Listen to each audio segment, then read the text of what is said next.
చేయకుండా కొన్ని విషయాలు క్లుప్తంగా మాట్లాడి ముగిస్తా. ముఖ్యంగా రాజ్యాధికారం అనే మాట మనం మాట్లాడుతున్నాం. ఈ రాజ్యాధికారం అంటే ఏంది? ఈ రాజ్యాధికారంలో ఏం అంశాలు ఇమిడి ఉంటాయి? ఈ రాజ్యాధికారాన్ని ఎట్లా సాధిస్తాం? ఈ 4-5 అంశాలు మాత్రం నేను మాట్లాడతా. కానీ తప్పకుండా చెప్పగలను ఒకటి ఏంటంటే, తెలంగాణలో ఇప్పుడు బీసీ ఉద్యమం అనేది పెద్ద ఎత్తున కొనసాగుతూ ఉంది. ఈ ఉద్యమం ఇవాళ కొనసాగడంతో అన్ని రంగాలలో దీని ప్రభావం కనిపిస్తూ ఉంది. వాస్తవానికి పంచాయతీ మున్సిపల్ ఎన్నికలే కాకుండా మొన్న జరిగినటువంటి లీగల్ ప్రొఫెషన్ ఎన్నికల్లో కూడా అడ్వకేట్స్ సంబంధించిన బార్ అసోసియేషన్ల ఎన్నికలలో కూడా 60% బీసీలు గెలిచి బీసీ బావుట ఎగురవేయడం జరిగింది. సో దానికి మన దేవరాజు గౌడ్ గారు చాలా కృషి చేసినారు. అట్లాగే చాలా సంస్థలు కృషి చేసినాయి. అంటే తెలియకుండానే తెలంగాణలో బీసీ వాదం అన్ని రంగాలకు విస్తరిస్తుందనే అంశాన్ని మీకు నేను తెలియజేస్తున్నా. ఎన్నడూ మాట్లాడినటువంటి వాళ్ళు కూడా ఇవాళ అసెంబ్లీలో బీసీలకు బడ్జెట్ గురించి, బడ్జెట్లో బీసీలకు జరుగుతున్న అన్యాయం గురించి మాట్లాడుతూ ఉన్నారు. సో మరి బీసీ ఉద్యమం సాధించినటువంటి విజయంగా నేను చెప్తున్నా. అయితే మనం సాధించింది చాలా తక్కువ, సాధించాల్సింది ఇంకా చాలా ముందుంది. ఇవాళ రాజ్యాధికారం అంటున్నాం. రాజ్యాధికారం అంటే కేవలం ఎమ్మెల్యేలు ఎంపీలు గెలిచి అసెంబ్లీలో పార్లమెంట్లో ఉండడం కాదు. పార్లమెంట్లో ఉండడం, అసెంబ్లీలో ఉండడంతో పాటు మనకు రావాల్సినటువంటి హక్కులు కానీ, మనకు రావాల్సిన వాటా మనకు అందియాల్సినట్టు అవసరం ఉంటుంది. అధికారం అంటే, రాజకీయ అధికారం అంటే ముఖ్యంగా ఆర్థిక వనరులపైన మనకు హక్కు ఉంటుంది. అదేవిధంగా నిర్ణయాలపైన కూడా అధికారం ఉంటుంది. ఇవన్నీ కలుపుకుంటేనే రాజ్యాధికారం అంటారు. మీకు నేను చిన్నగా చెప్తాను. తెలంగాణ వచ్చిన తర్వాత మనం తెలంగాణ ఎందుకు పోరాడినాం? నీళ్లు, నిధులు, నియామకాలు కావాలని చెప్పి పోరాటం చేసినాం. కానీ తెలంగాణ వచ్చిన తర్వాత నీళ్లు మనకు రాలే, కన్నీళ్ళే వచ్చినాయి. నిధులు మనకు రాలే, నిరాశ మిగిలింది. నియామకాలు మనకు రాలే, నిరుద్యోగం మిగిలింది. త్యాగాలు మనయైనాయి, భోగాలు వాళ్ళయైనాయి. మరి ఈ దుస్థితికి రావడానికి కారణం ఏంటి? ఒక 5 నిమిషాలు మాట్లాడి మాత్రం నేను క్లోజ్ చేస్తే, ఇంకా చాలామంది పెద్దలు ఉన్నారు. వాస్తవానికి తెలంగాణ అనేటువంటి ఒక ప్రాంతం ఒక పుణ్యమైనటువంటి ప్రాంతం, పుణ్యక్షేత్రం. ఇక్కడ అనేకమైనటువంటి ఉద్యమాలు నడిచినాయి, నడుస్తూ ఉన్నాయి, నడవవుతాయి కూడా. కానీ ఎన్ని ఉద్యమాలు నడిచినా అధికారం మాత్రం బీసీలకు రాలే. ఇక్కడ నిన్ననే మనకు వారి జయంతి జరిగింది. ఎవరు? మన కొమరయ్య గారు, దొడ్డి కొమరయ్య. దొడ్డి కొమరయ్య గారు జయంతి నిన్న జరిగినప్పుడు మన కండ్ల ముందు తెలంగాణ సాయుధ రైతాంగ పోరాటం కనిపించింది. 1946 ఏప్రిల్ 3వ తారీఖు నాడు ఆయన అమరుడైండు. 46 నుంచి 51 వరకు తెలంగాణ సాయుధ రైతాంగ పోరాటం జరిగి 4,000 మంది అమరులైంది.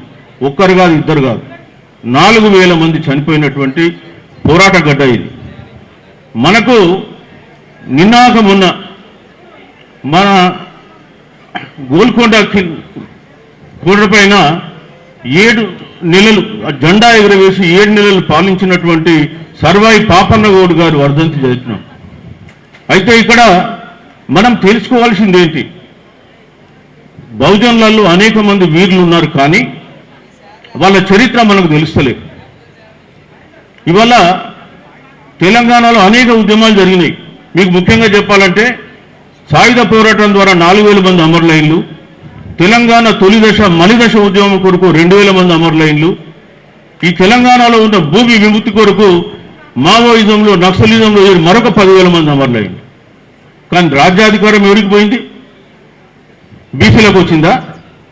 ఎస్సీలకు వచ్చిందా? ఎస్టీలకు వచ్చిందా? మరి ఇన్ని వేల మంది అమరులైతుంటే కూడా మళ్ళా మనం వాళ్ళకే ఓటేసి వాళ్ళని మనం భుజాల మీద మోస్తుంటే మరి మన బతుకులు ఎట్లా బాగుపడతాయి? అందుకే చెప్తున్నా, తెలంగాణ తెచ్చుకున్నారు, అందరం పార్టిసిపేట్ చేసినాం. ఏం జరిగింది తెలంగాణ వచ్చి? మీకు చిన్న 2-3 ఉదాహరణలు చెప్తా.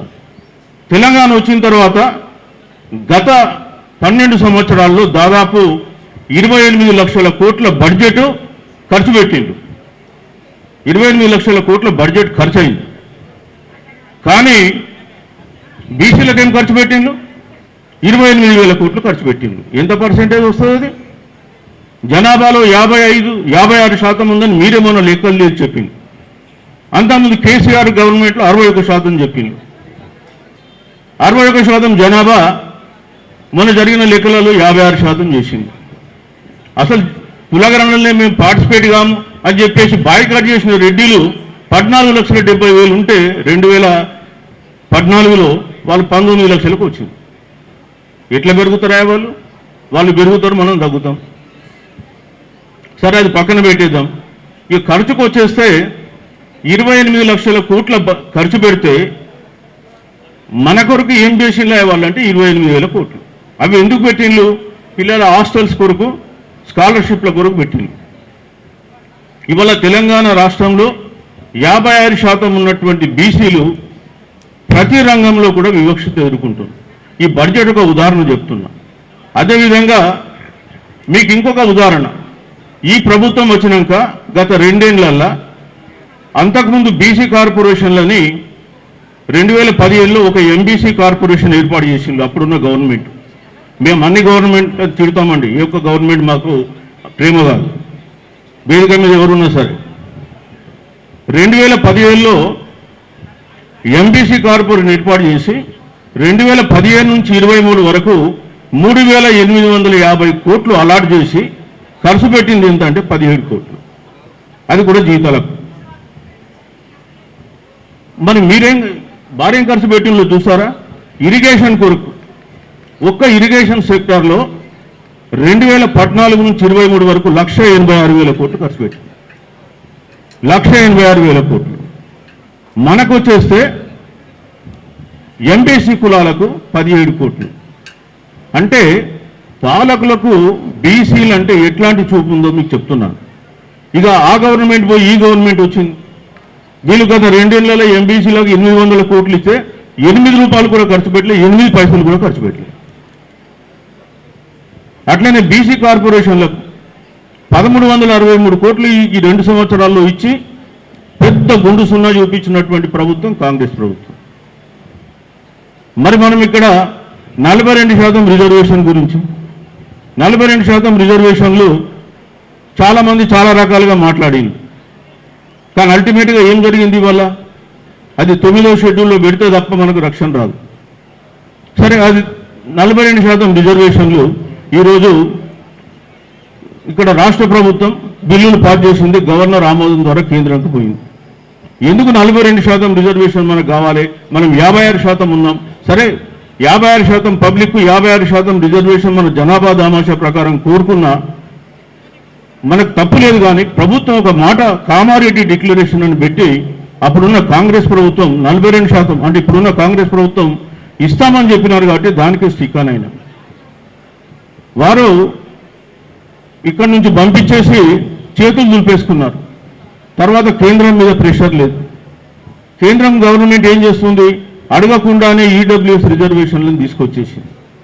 ఇవాళ తెలంగాణలో ఉన్న బీసీలు వాళ్ళ పరిస్థితి ఎట్లుంటుందో చెప్తాను. ఇప్పుడు జనాభా దామాషా ప్రకారం ఎస్సీలకు వాళ్ళ రిజర్వేషన్లు ఉన్నాయి, ఎస్టీలకు వాళ్ళకు జనాభా దామాషా ప్రకారం రిజర్వేషన్లు ఉన్నాయి. ఓసీలకు కూడా 10% లేని వాళ్ళకు 4% ఉన్న వాళ్ళకు 10% రిజర్వేషన్లు ఉన్నాయి. మరి 56% ఉన్నటువంటి పబ్లిక్ ఏం రిజర్వేషన్ ఉంది? 29% ఇస్తున్నారు ముస్లింలు కలుపుకుంటే. అందుకనే బీసీ పిల్లలకు ఉద్యోగాలు వస్తలేవు. అయ్యో మా పిల్లగాన్ని చదివించిన, ఇంజనీరింగ్ అయిపోయింది, పీజీ అయిపోయింది, ఉద్యోగం వస్తలేదంటే ఎట్లా వస్తుంది? అసలు అక్కడ ఉన్నా కదా ఉద్యోగాలు, ఆ ఉన్న ఉద్యోగాలు కూడా లేని వాళ్ళు కొట్టుకొని పోతున్నారు. 10% లేని వాళ్ళు ఆ ఉన్న ఉద్యోగాలలో 50% కొట్టుకొని పోతున్నారు. మన అశోక్ ఉన్నాడు ఇక్కడ, ఆయనకు తెలుసు గ్రూప్ 1లో ఏం జరిగిందో. మళ్ళీ మనం 42% కోట్లు స్టే ఇస్తే కూడా ప్రజల్లో అంత స్పందన లేకపోతే మరి పాలకులు ఏమనుకుంటారు? అందుకనే బీసీ ఉద్యమాన్ని గడప గడపకు తీసుకుపోవాల్సినటువంటి అవసరం ఉంది. ప్రజలకు కూడా వాస్తవాలు తెలియజేయాల్సినటువంటి అవసరం ఉంది. ఇక్కడ నిధులు లేవు, నియామకాలు అసలు లేవు తెలంగాణ వచ్చిన తర్వాత. అదేవిధంగా రాజకీయంగా మనకైతే పదవులు ఇంకా ఉండవు. తెలంగాణ రాకన్నా ముందు 23 మంది ఎమ్మెల్యేలు ఉంటే ఇప్పుడు 19 మంది మొన్న గెలిచిండ్రు. మళ్ళీ మనకు జూబ్లీ గెలిస్తే 20 అయినాయి. అంటే నిధులు లేవు, నియామకాలు లేవు, ఉద్యోగాలు లేవు. కానీ తెలంగాణ ప్రజలు మాత్రం వాళ్ళు ఇచ్చేటువంటి సబ్సిడీల మీద రాయితీల మీద బతకాలి. అందుకే ఈరోజు తెలంగాణలో బీసీ ఉద్యమం అనేది మళ్ళీ బలపడుతుంది. మిత్రులారా, మనం ఒకటి చెప్తున్నాను, మనకు రాజ్యాధికారం రావాలంటే ఒక 4-5 కంపల్సరీగా ఉండాలి. ఒకటి ఏంటంటే మనకు సాంస్కృతిక పునరుజ్జీవనం జరగాలి. మన చరిత్ర సంస్కృతి ఏంటో మీకు తెలుసుకోవాలి. తెలుసుకోకపోతే మీకు మళ్ళీ రాజ్యాధికారం రాదు. ఇవాళ మీకు తెలంగాణ ఎట్లా వచ్చిందంటే ఆంధ్ర వాళ్ళు మనం హేళన చేసింది, వీళ్ళకి చరిత్ర లేదు, సంస్కృతి లేదు, భాష లేదు అంటే అప్పుడు మన తెలంగాణ పండుగలు బతుకమ్మను బయటకు తీయడం, తెలంగాణ చరిత్ర బయటకు తీసి మేము మీకేం తీసిపోమని చెప్పేసి తెలియజేయడంతో ఒక ఆత్మగౌరవం నిండి తెలంగాణ కొరకు పోరాటం చేసింది. అట్లనే ఇవాళ తెలంగాణ అమరవీరులకు చరిత్ర బయటకు తీయాల్సిన అవసరం ఉంది. తెలంగాణలో అనేక మంది వీరులు ఉన్నారు. అది మనం పండగ సాయన కావచ్చు, కుమరం భీమ్ కావచ్చు, అదేవిధంగా ఇంతకుముందు మాట్లాడినటువంటి మన దొడ్డి కోమరాయ్ కావచ్చు, అదేవిధంగా గోల్కొండ వెళ్ళినటువంటి సర్వాయి పాపన్న కావచ్చు, మీర మల్లేశం కావచ్చు, ఇట్లా చాలామంది ఉన్నారు, చాకలైలమ్మ కావచ్చు. మరి వీళ్ళందరి చరిత్రలు తెలుసుకోవాలి. మనం తెలుసుకుంటే మనకు అవగాహన కూడా లేదు. మీకు చిన్న ఉదాహరణ చెప్తా. ఇదే తెలంగాణలో మనకు అందరికీ తెలుసు జలియానా వాలాబాగ్ ట్రాజెడీ అంటే జలియానా వాలాబాగ్లో ఏం జరిగింది అమృత్సర్ దగ్గర అనేది తెలుసు. కానీ తెలంగాణలో జలియానా వాలాబాగ్లు ఎన్ని జరిగినాయి అనేది ఎవరికి తెలియదు. ఇవాళ మీకు బైరాన్పల్లి అని ఉంది.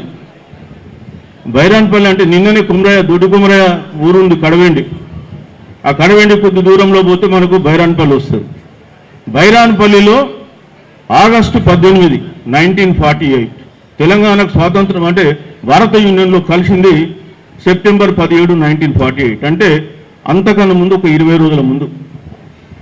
రజాకర్లు బైరాన్పల్లి ఊరును చుట్టుముట్టి 1100 మంది రజాకర్లు ఆ ఊర్లో ఉన్న కనిపించిన వాళ్ళని కనిపించినట్టుగా కాల్చేసి ఆ శవాలను తీసుకొచ్చేసి గుట్టల్లాగా పేర్చి ఆ శవాల చుట్టూ ఆడవాళ్ళందరినీ పిలిపించి బట్టలు ఇప్పించి వాళ్ళు నగ్నంగా చుట్టూ బతుకమ్మ ఆడించినటువంటి రోజు. ఆ చరిత్ర మనం తెలుసుకోం. అది ఆడిచ్చారు, అది చేసిన దాన్ని ఎవరు? అక్కడ ఉన్నటువంటి ఆ విష్ణూరి రామచంద్రారెడ్డి మనుషులు. తెలంగాణని ఎవరు దోచిండు? అటు నిజాం కంటే ఎక్కువ కూడా ఇక్కడ ఉండేటువంటి దేశ్ముఖులు, దేశపాండేలు, ఈ పట్వారీలు, అదేవిధంగా జమీందారులు, జాగీర్దారులు. మళ్ళీ వాళ్ళు ఏం చేస్తున్నాం? మనం వాళ్ళకే ఓటేసి మన భుజాల మీద మళ్ళా మోస్తున్నాం. ఎవరు తెలంగాణలో బీసీల క్షేత్రం? మనను చదువుకోనియకుండా, ఆర్థికంగా ఎదగకుండా, మన సంపదను దోసి, మనకు అభివృద్ధికి అడ్డుపడ్డోడు, మనకు అధికారం లేకుండా చేసినోడు, వానికి మనం ఓటేసి మళ్ళీ వాళ్ళ రాజ్యాధికారంలో తీసుకొస్తున్నాం. అది మనం ఆలోచించుకోవాల్సిన అంశం. ఇంకా చేద్దామా? అది వాళ్ళకి ఇంకా ఓటేద్దామా?